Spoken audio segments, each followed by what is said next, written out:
il y a une levée de bouclier contre Obama. Il y a à la télévision américaine, on est en train de beaucoup critiquer Obama, d'ailleurs nous aussi, parce que chaque fois qu'il vient en Europe, c'est pour humilier les Européens. Chaque fois qu'il peut être mal élevé avec les Européens, irrespectueux, gaffeur, on pense exprès ou pas, il le fait. Donc on est un petit peu moins, il y a un petit peu moins d'Obama manie ici. Hein. Alors, beaucoup de journalistes de Washington estiment que Barack Obama et ses hauts conseillers sont en train d'échouer lamentablement et devraient être remplacés. Parce que le programme législatif d'Obama est en panne, il a des sondages qui chutent, le manque de clarté en matière de communication est évident, et que les problèmes que connaissent la Maison-Blanche seraient dus à tous ses conseillers, dont Rahm Emanuel, chef de son cabinet. Au fond, vous voyez, Sarkozy, il a comme conseiller proche Henri Guaino et David Levitt, je crois, non, c'est surtout Guaino, et donc il prend conseil chaque fois qu'il fait quelque chose. Obama, c'est pareil. Et c'est un type qui est bardé de diplômes, qui a un curriculum, tout de même quand vous pensez qu'il a dirigé toute l'administration Clinton. Et Clinton a réussi à trouver 72 millions de dollars pour se faire élire, et c'est Rahm Emanuel qui lui a décroché. Pourquoi? Il a Vénus en balance. Vénus, c'est tout de même le signe de l'argent. Hein. Donc, il paraît qu'il s'est accumulé lui-même une fortune énorme. C'est un type extraordinaire à tous égards. Je dirais pas forcément très bon. Il y a tout de même un très inquiétant, vous voyez, un très inquiétant jeu de carré entre Uranus et tout le paquet de planètes. Uranus et Pluton, tout le paquet de planètes. Ça veut dire que c'est un type très brillant, mais j'ai un auditeur à 4 un type très brillant, mais qui est chargé d'un très lourd karma. Et qui a probablement demandé à ce qu'on le mette de nouveau dans un poste de compétence, puisqu'il sait ce que c'est que manier le pouvoir, il sait ce que c'est que le diriger, il sait ce que c'est que le pouvoir, de façon à ce qu'il rattrape les bêtises et l'ivresse du pouvoir qu'il a pris dans une vie antérieure. Regardez les planètes rétrogrades, Mercure rétrograde, c'est la mauvaise utilisation de l'intelligence et des relations dans une vie antérieure, à des fins égoïstes. Uranus rétrograde, pareil, c'est des karmas tout ça. Hein. Le nœud sud, à la limite du poisson et du bélier, c'est tout de même des vies antérieures de trahison. Hein, c'est vraiment... donc, il a un lourd karma à racheter, et il a demandé à être un poste de pouvoir pour racheter en gros tous ces karmas. Hein. Alors, qu'est-ce qu'on reproche aussi? Voilà. Alors, on reproche à cette équipe, à Rahm Emanuel et à David Axelrod, des échecs de communication. Que tous les efforts du gouvernement en matière de relance économique, de réforme du système de santé, je parle aux États-Unis, et de poursuite de 2 conflits armés, 2, c'est un peu trop, ont été invariablement considérés par l'opposition comme l'œuvre d'une idéologie passéiste. Moi, je suis d'accord, envoyer des hommes en Afghanistan, il faut être encore ancré dans la 3e dimension et dans l'esprit du 19e. On ne vaincra pas la guérilla avec des hommes armés. Et de toute façon, l'enjeu de la guerre d'Afghanistan n'est nullement les talibans, mais l'enjeu de l'Afghanistan, je vous l'avais dit, c'est qu'il y a des richesses minières dans le pays que certaines puissances visent, et tant qu'il y a la guerre, on ne s'aperçoit pas qu'ils sont en train de prospecter ces richesses minières. Alors on a reproché aussi d'être trop interventionniste, ce qui se passe avec l'Afghanistan, et trop laxiste avec les terroristes. Bon, vous voyez, Rahm Emanuel et donc Obama, c'est une équipe, hein, ils font tout ensemble. Ils doivent faire avec le karma de l'un et de l'autre. Hein. Et on reproche à Rahm Emanuel d'être extrêmement brutal, assez violent dans ses comportements et dans ses paroles. C'est plus qu'un militaire, ça a été une brute. Vous savez, il y a eu des généraux des armées dans les guerres précédentes qui ont été des sombres brutes, et ça, c'était Rahm Emanuel. Hein. Peut-être chinois, puisque la Lune indique un passé chinois. je ne sais pas. Il s'est incarné dans beaucoup de pays anciens, toujours comme militaire, si vous voulez mon avis, hein, parce qu'il y a vraiment beaucoup d'indications. Beaucoup de fois comme militaire. Par contre, la lune en balance, ici, lui a donné l'envie d'être danseur. Pendant un temps, il a poursuivi une carrière de danseur, c'est drôle. Puis il a arrêté parce que la politique, c'était plus rentable et ça rapportait plus d'argent. Et alors, ce que j'avais noté, c'est que tout de même, la lune conjointe au soleil mal aspectée, conjointe à Mars, et la lune en scorpion, c'est pas fameux pour la lune. La lune, c'est l'image de la mer, et je pense qu'il a une mauvaise image de la mer. Et les commentateurs qui le connaissent disent que chaque fois qu'il prononce le mot mer, il l'a sorti d'un juron de 4 lettres. En Amérique, je ne sais pas ce que ça donne. Hein. Mais donc c'est un homme qui n'aime pas sa mère et qui n'aime pas les femmes. C'est très curieux. C'est un abus, c'est un militaire caricatural, mais un militaire très brillant. C'était plus qu'un simple soldat, il n'a probablement jamais été un simple soldat. Je ne sais pas qui il a été comme un très grand stratège, mais on lui trouverait des vies antérieures d'un très grand général, mais très dur, très cruel. Et dans l'Atlantide, où on ne connaît pas les noms, c'est ça, un fort méchant Atlante. Il n'est pas bon, hein, c'est pas un type bon. Mais c'est un type brillant, c'est un type malin, c'est un type qui sait décrocher de l'argent. Ça intéresse Obama et son équipe aussi. Mais pour la com, ils sont en train un peu de se planter, parce qu'on a beau dire, mais la guerre en Afghanistan, surtout après la remise du sceau, après la remise du prix Nobel, n'a pas plu. Je veux dire que dans le monde entier, on a trouvé que c'était pas correct. Et on a trouvé que cette guerre en Afghanistan était vraiment bien inutile et bien superflue. Et vous savez que je vous avais parlé la dernière fois de Tony Blair. Tony Blair qui donc a dû paraître devant une commission pour justifier son engagement, l'engagement des soldats anglais en Irak où il n'avait rien à faire, où il y a beaucoup de soldats anglais qui sont morts, et alors les familles trouvent que c'est pas la peine, que l'Angleterre n'avait rien à faire là-bas. Moi je trouve qu'ils ont tout à fait raison. Et Tony Blair s'est défendu comme un avocat qu'il a été dans une vie antérieure en Grèce, car Tony s'appelle Anthony, ce qui est un nom grec. Il a le milieu du ciel en Capricorne, pays qui régit la Grèce. Il a Saturne conjoint à Neptune et rétrograde.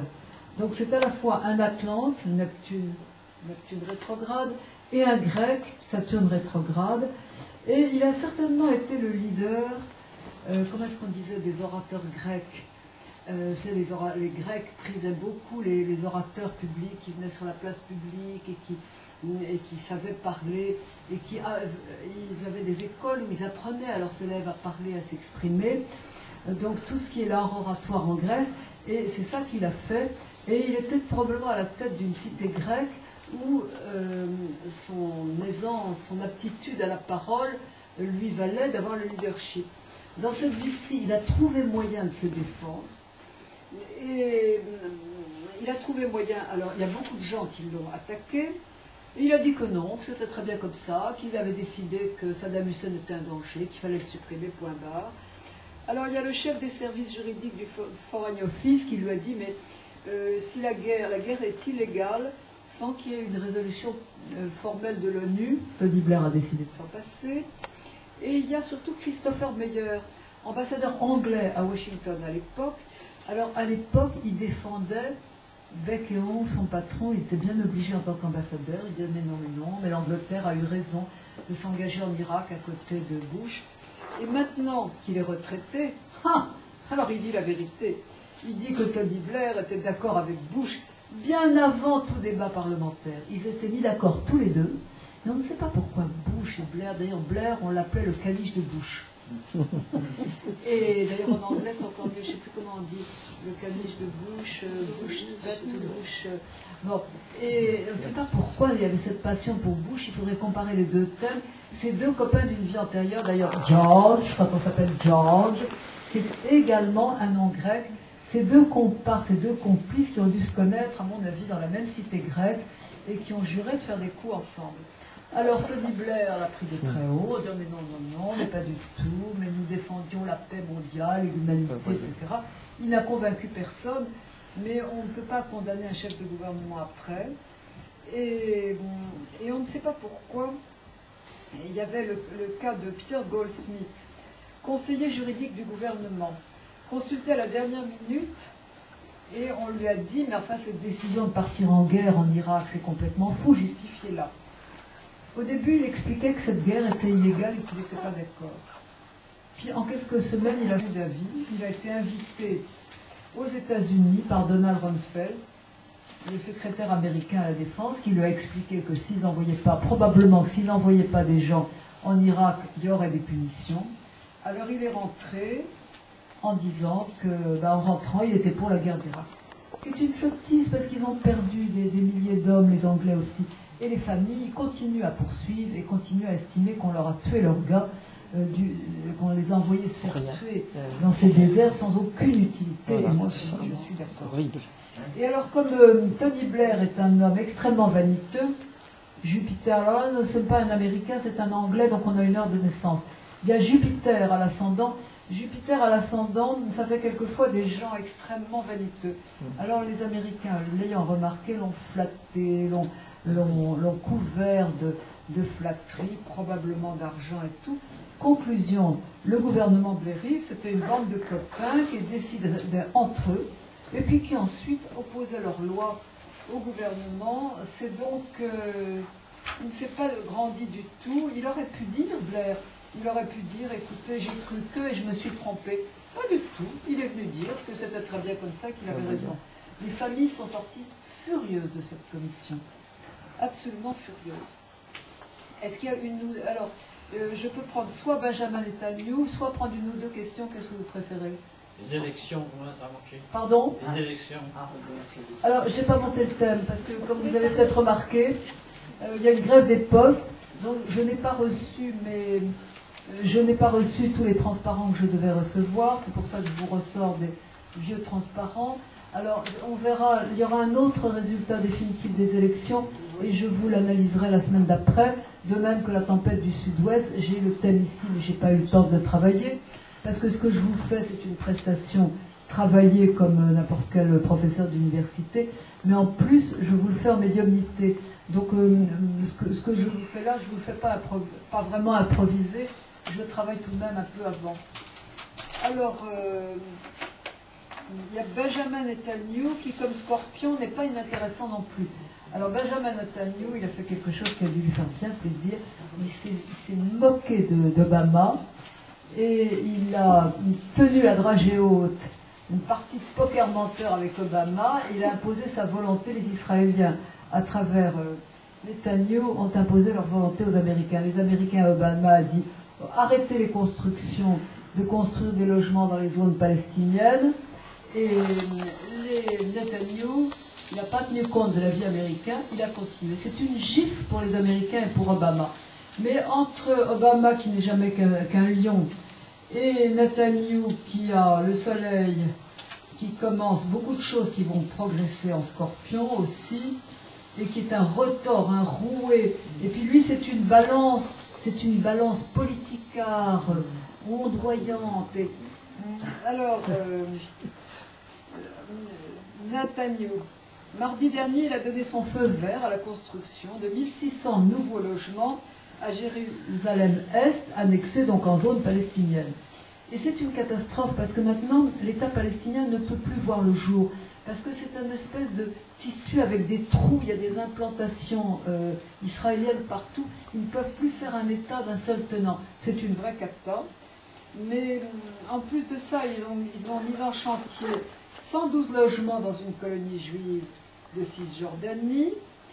Et donc, il n'arrête pas de provoquer Obama.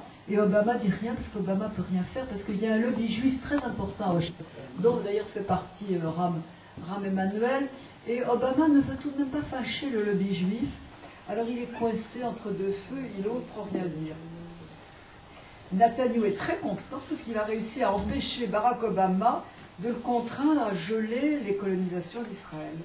Alors il rigole. Moi j'ai remarqué que c'était un type qui avait une grande soif. Vous voyez, il a, ce qu'il a de très curieux, il a la lune noire, qui est à cheval, et il a la lune noire dans le bélier.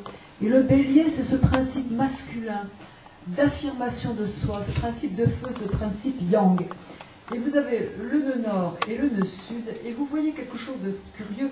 Vous avez le nœud sud conjoint à la lune, qui est le passé, et qui se trouvait dans la balance. Dans des vies et des vies antérieures, Netanyahu a été impliqué dans une famille, dans une tribu, dans une cour, où il ne faisait pas ce qu'il voulait, il était à la remorque des autres. À la balance, il ne faisait pas ce qu'il avait envie de faire, il faisait ce que les autres lui disaient de faire, comme ça se passait dans les tribus, dans les familles, comme ça se passe encore dans une partie du monde, où chaque membre n'a pas sa liberté de jugement, il doit consulter la tribu, le conseil des tribus, la famille, les anciens, etc. L'individu n'a pas d'action en tant qu'individu. Dans cette vie-ci, Obama a choisi de s'incarner, d'être le décisionnaire. Alors il est donc le décisionnaire, puisque la lune noire indique le désir dominant qui pousse la personne à s'incarner. Il a donc la lune noire et le nœud nord qui symbolise le projet de vie dans le bélier. Donc il veut décider et être le décideur, et que ce soit lui qui décide et non pas toute la tribu. Et pour ça, il manœuvre avec la balance, vous savez, il manœuvre avec une roublardise tous les groupes au pouvoir israélien et l'Amérique également. Donc c'est un thème assez... Alors là non plus, c'est pareil, c'est des gens vraiment pas civilisés. Il est né à Tel Aviv, mais on n'a pas d'heure, donc pas d'ascendant. Mais enfin, on voit tout de même, comme Rahm Emanuel, une jolie série de conjonctions, Soleil, Lune comme Rahm Emanuel, Soleil, Lune, Neptune, Mercure comme Rahm Emanuel. Donc ils s'affrontent sans arrêt, sans qu'on le sache, à Rahm Emanuel. Et la négociation, je pense, est quotidienne ou hebdomadaire entre les deux. Mais lui, Netanyahu, il veut faire plaisir à Israël. Et Rahm Emanuel, qui s'est tout de même battu pour Israël, il est tout de même américain et il est au service d'Obama. Alors il ne veut pas trop fâcher. Il ne veut pas trop fâcher Israël. C'est pour ça qu'il coule doux.